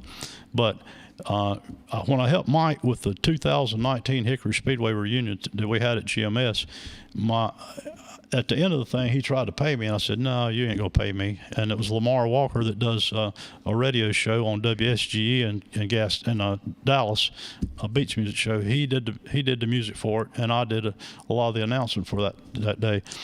And so Mike said, "Well, I'll tell you what I'll do. Neither one of you guys will take any money. I'll take you to any truck race you want to go to next year." And so it was Lamar's idea. He said, "How about the dirt race at Eldora?" And I'd never been to Eldora. And he said, "Yeah." He said, "That's fine." So Mike hooked us up. We went on the GMS jet to Dayton, Ohio, and he had our garage passes and all lined up. And we went to the race, and it was, I ran into Tony Stewart that day, and I didn't think Tony Stewart would remember me. But I gave Tony Stewart a Buckeye one year at Charlotte right before the race when he drove for Joe Gibbs at the Home Depot number 20. And he remembered me giving him that Buckeye. And I thought, you got a darn good memory to remember that. Yeah. And then he asked me, he said, have you ever been here before? I said, "No, I never have." He said, "Well, you need to go to the concession stand and get you a pizza. I think it's a pizza burger. You ever heard of such as that?" No. And I said, "Oh, what?" He said, "A pizza burger." And so he said, and as I started to walk off, he said, "Oh, get you some cheese dots too." So I'll go to the concession stand, and I get that, and I finish eating. I'm eating by myself in there, and about the time I'm getting ready to throw my stuff in the garbage can, he comes walking in the door, and he calls me over and said, "What'd you think about it?" And I said, "Well, it's different. I'll put it to you like that." But he said that was his number one seller up there. And for you folks who's been to Eldora, you might know more about it than I do, but I think it's called a pizza burger. But yeah, that's one of the cool things about going to racetracks, especially smaller tracks, is they've all got their iconic thing in the concessions. Kind of like Tri-County's got this bologna sandwich that's really good that everybody gets. But to answer your question, Eldora would have been that track, but I finally got to go there thanks to Mike Beam. But have you ever been to Eldora? I have not. You need to go. It's an amazing place. The whole place is amazing. I mean, it is. It's they got the most equipment that you've ever seen to work on a racetrack, and it's all like brand new. All these tractors and pieces of equipment they have, and the facility is bar none. It's just amazing. Yeah, that's cool. Hey, so you're talking about Petty GMS. They actually gave away 2 tickets to some lucky winner there Sunday at the Carolina Balloon Fest to go to Talladega. They were going to fly them to Talladega and the whole deal. That's great. Yeah. I don't know who won though. I never did hear. I'm not sure. I haven't. I wasn't able to go to Balloon Fest. I didn't hear who won. But that was a pretty neat package filled with all. You got to fly out of Statesville with the team, and I think their shop is just right there at the airport. Right across the street. Matter of fact, you can throw a rock from their parking lot and it'll land on the runway. Yeah, it's that close. That's pretty convenient for travel and stuff. But it sure is. Yeah, so that was a cool deal. I think it's the spring race at Talladega, and you get to spend your whole day with the team, get track tours and stuff. So that was a neat deal. I mentioned Alex Beam a little while ago, and Mike has got a car on loan over at GMS right now that was the car that Alex had in his museum. And Charlie Craig, another friend of mine, I talked to him on the phone today, actually, that Charlie, he restored his car for Alex, and it's the Richard Petty Ford Torino that he raced in 1968. That car is in the showroom. If you go by GMS right now, you can real cool. stop in and look at it. 43 blue. But they've really done a great job remodeling that place since Richard Petty's involved with them. Everything is Petty blue, and all the toolboxes and everything, and they've really changed it and upgraded the whole building. I hadn't been there since they've done all this till today, and Mike was telling me that they'd done it. But man, it's an amazing place. They really stepped up their program too. Hey, you wait till next year when Noah Gregson gets over there. Oh, I know. I'm gonna tell you something, fellas. This kid's the real deal. Yes. And you talk about Tim Richmond. In my opinion, he's the modern day version of Tim Richmond. I've heard that several times, and there was a picture of Noah Gregson at Talladega, and he didn't have nothing on underneath his fire suit, and he had his fire suit zipped up, and he had the big glasses on, and somebody said, "Now that's a modern day Tim Richmond." Oh yeah, and that's a perfect, It comparison, I reminds guess. you of Tim Richmond back in the day. See, to me, that's what racing's missing. You know, we don't have we got all these cooker cutty drivers, and everybody looks the same, everybody talks the same, everybody acts the same. We don't have any Tiny Lunds no more. You know, we don't have any Curtis Turners no more. We don't have, There's no I think personalities. that's what racing is missing. Yeah. We sure don't have no Jack Ingrams anymore. Right. Yes.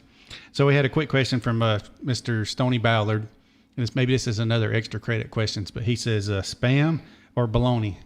Baloney. The only thing spam is good for is to feed to your cat. If you got a cat that won't eat, you feed it some spam and it'll eat every bite of it. Yeah, Man. I was watching some Western the other day, and he opened up a can of spam, and stuck a stick in it, and held it over the fire. And it wasn't a Western. It was like Alaskan men or some mountain men. But you tell Stoney, Whatever. I'll take liver mush over bologna or spam. Yeah, man, liver mush. They just had the Liver Mush Festival in Shelby, where I live, last Saturday, as a matter of fact. Yeah. Good stuff. Good stuff. Tell us one more story, okay, before we end the show. And that was when you were 7 years old. What did your dad teach you about My selling? dad was kind of an entrepreneur of sort. You know, he had his own sign business.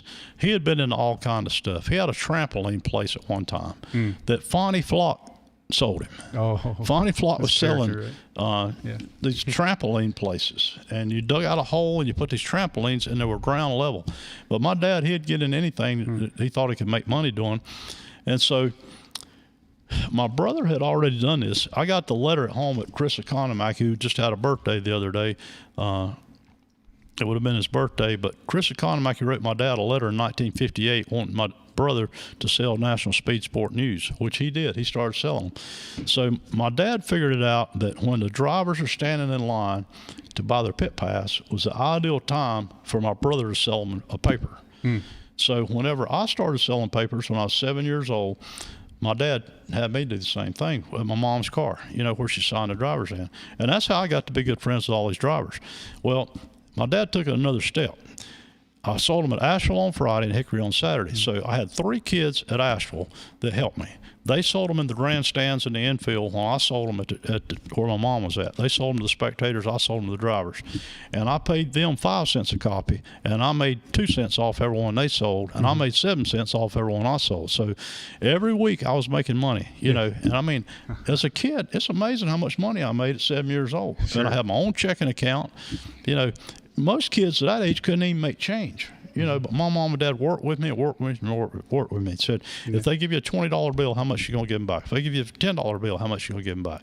And they tried to mess me up, and but I look back now, and my parents, especially my dad, was so smart at that stuff. But it was cool. I bought my first car at 16 years old. The money I made selling papers when I was 7, 8, 9 years old. Wow, that's great. Oh my gosh, that's crazy. That's another thing that Stoney's kids can learn from. Is that's another thing that you can teach them. Apparently, Stoney's wanting you to help them out. I just look now, and you go to McDonald's, and if that computer's not working, and you hand a girl a $20 bill and a 50 cents, and they don't know what to do. My poor generation, it's filled with many problems. We'll put it there, and that's one of them. It's simple things like that. It's sad. Yeah, true. I know when I worked at Register, and I just automatically, as soon as somebody hand me, as soon as somebody gave me the money, I automatically did it in my head.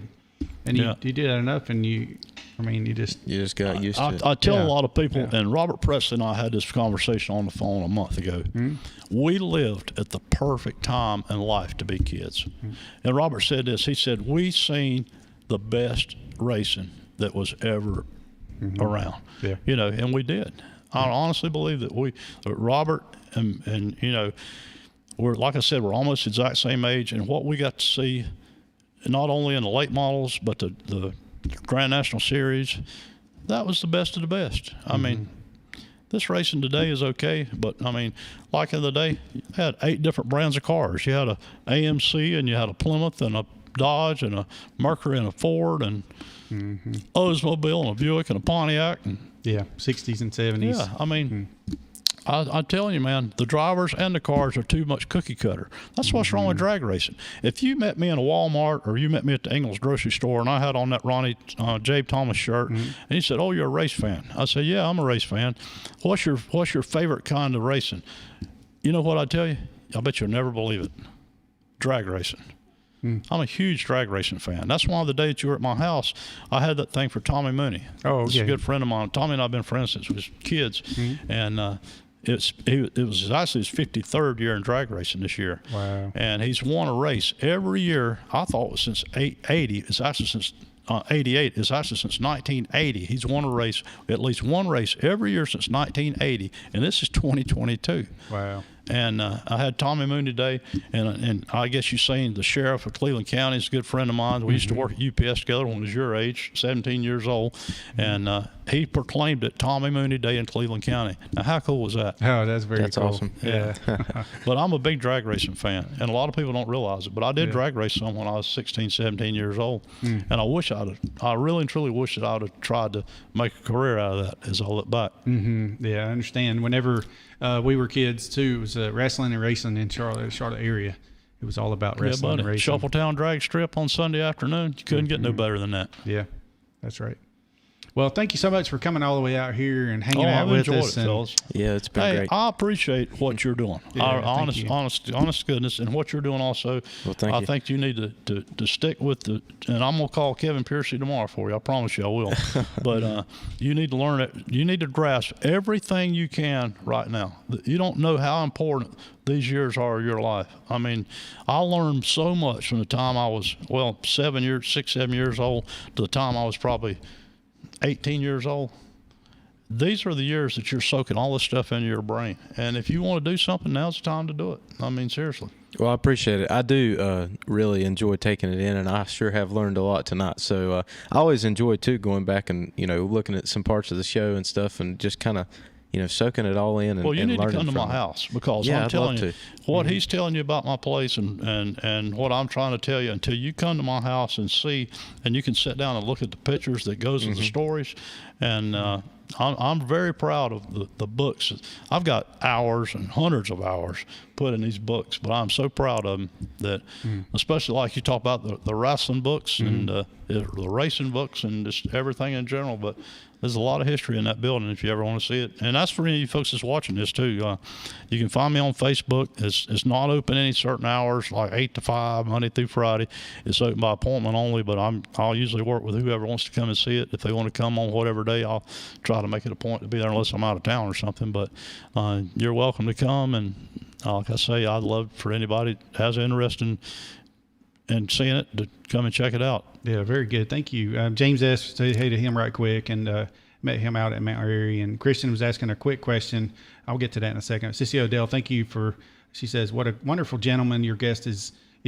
Thanks, everyone. Well, thank you very much. I appreciate that. Yeah. And then the quick question that we had was Kristen says, what are your thoughts on Rockingham being repaved? I think it's great. I do, because I love Rockingham. To me, that's one of my favorite tracks. There's not a bad seat in the house. It's the perfect size racetrack. We was talking about Rockingham yesterday because I seen Kyle Larson win the championship when he won the K&N East Championship at Rockingham, and this is another crazy story. Tyler Reddick won the race that day. Him and Brett Moffitt got in a beating and banging thing going down the back straightaway, and Tyler Reddick won the race. Well, I was standing in Victory Lane, and he got out of his car, and they were spraying him with champagne, and he gets up on top of the car and nearly falls off backwards. And about the time he was getting ready to fall, I snapped a picture of my phone, but I didn't show it to him that day. I seen him about 2 years later at Charlotte at the World Dirt Track, at the dirt track final thing at the dirt track at Charlotte, and I went up to him and said, "Tyler, you remember this?" And I showed him that picture. He says, "Man, I about busted my you-know-what." And I said, "Yeah." He said, "I can't believe you got that picture." But he remembered it just instantly. Yeah. But Rockingham is a great track. It is. And the neatest thing, that's the end of my dad's career was at Rockingham. The last race that I went to, my dad worked in 72.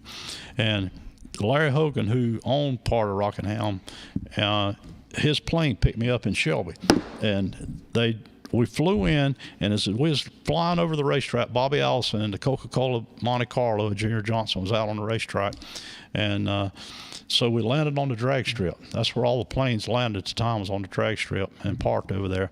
And we stayed at Larry's house, but guess who else stayed at Larry's house? Bobby Allison. Oh. And guess who? That Mark Hogan, who was Larry's son, and me, and Davey Allison stayed at the house on Saturday. We didn't even go to the race on Saturday, and rode motorcycles. They had some motorcycles there. So that's the first time I ever met Davey Allison, was that day. That's awesome. Man, yeah. Well, thank you so much. That's another great story there. We could probably talk for another couple hours. Well, I've been, like I say, I was fortunate all on account of who my dad and mom was to get to see a lot of stuff that I wouldn't have got to see otherwise. Yeah, for sure. So if somebody wants to come out and visit your, tell them again how to do that. Combs Family Museum. The best way is to get in touch with me through Facebook, either on Messenger or whatever. And I've got a Facebook page for the museum, Combs Family Museum. But like I say, it's open to any time, Monday through Sunday, as long as you let me know. And but you need to plan. Don't come to plan to stay an hour and see everything. You can't. I mean, I like to take you on kind of like a little guided tour and show you this and show you that. So it takes a little time. Yeah. Well, thanks for coming and seeing us. Oh man, I appreciate the invite so much, and I'm sincere. I appreciate not only the invite and get to be on your show, but I appreciate what you're doing. Well, I appreciate what you're doing too. Definitely, it means a lot to preserve that history and to keep it for the next generations. And we'll go see young Bryson go see it. Yes, sir. Yeah, Bryson, I'm looking forward to it. I want you to come up there sometime also. Seriously. I will. I'm looking forward to it. I've definitely heard a lot about it, seen a lot of pictures, and I'd love to see it for myself. So we'll have to make a point to do that. You need to do it. I'll take you to eat some good barbecue at Bridges Barbecue. Oh, that sounds good. I can eat that right now. Great. All right. Thank y'all so much for tuning in. We'll see y'all next Monday with Lanny Barnes, and maybe Marty Houston will accompany him, but we'll definitely have Lanny Barnes in, an engine builder from Richard Childress Racing. He's been out there 30 years now, I guess, something like that. Pretty close to long time. it. Yeah. So we'll see y'all next week, and y'all have a great week, and we'll see you then. Thanks. Good night. When your celebration of life is prepared, it becomes a gift to your family later. No one should have to pay for a loss while they're